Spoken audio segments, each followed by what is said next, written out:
Hello everybody, my name is Dr. Moses Tabe Mbilichu. I'm a board certified psychiatrist here in the United States of America. Today I'm talking to you from our offices in Columbia, Missouri, 3600 I-70 Drive Southeast, Suite C, Columbia, Missouri 65201. Here we see patients, but it's also our corporate office where administrative decisions are made. Today we'll talk about anxiety. Why anxiety? Anxiety is a serious disorder affecting patients around the world, and specifically generalized anxiety disorder without treatment could cause significant disability for patients in functional, social, occupational, academic, and other areas of functioning. Patients who are afflicted by anxiety may not seek treatment because of the stigma, because they may not recognize that it's actually disease that can be treated, or because they don't have resources or access to psychiatric care. Here we're trying to solve the problem. So we're going to dig deeper as to how to recognize the disease and what kind of treatment options are there. Now, what are the symptoms of generalized anxiety disorder? Well, patients present with generalized worry.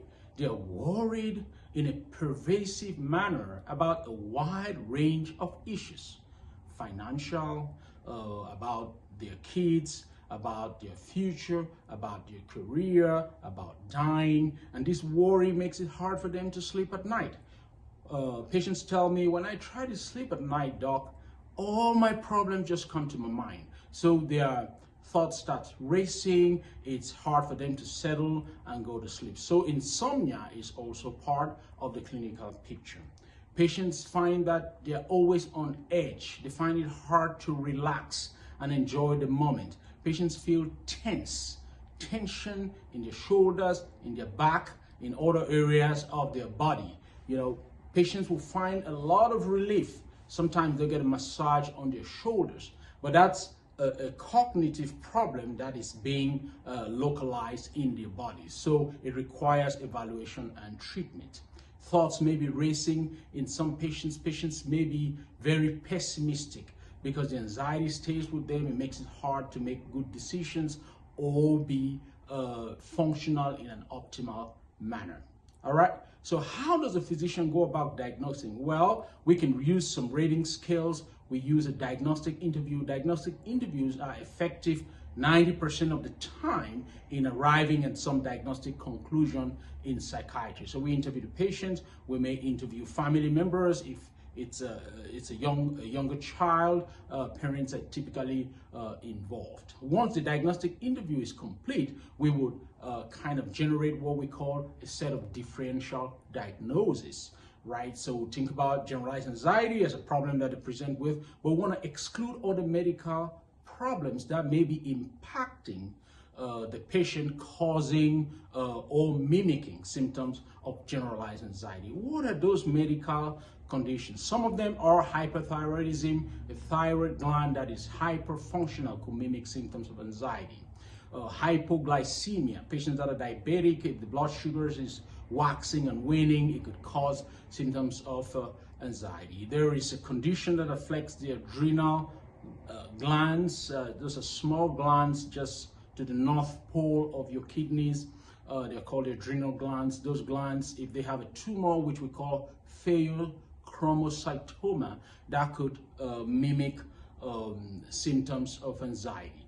How about heart conditions such as tachycardia or other types of tachyarrhythmias? So there are kind of problems that impact the heart such that the rhythm of the heart is not regular. It's a little bit irregular and fast, and that could cause the patients to feel symptoms of anxiety. Once we complete our diagnostic workup and we may request some labs, sometimes a visit with the primary care provider to rule out these medical conditions, we will go ahead and treat the patient. Treatment involves pharmacotherapy, psychotherapy. Of course, we recommend all of our patients to always eat a healthy diet, exercise to the extent to which it is tolerated. Other types of things such as prayer, meditation are very useful, journaling, goal setting, and things like that. The treatment parts we would go in details. I will talk about some of them, but my colleagues who work with me, who are very good practitioners in the hospital, will handle some of the details about all of these therapeutic modalities I just mentioned here. And if you understand things better, if you want to explain to your family members, to your friends, please do so, but don't diagnose anybody. For the diagnosis, please refer to us or to other local providers in your community.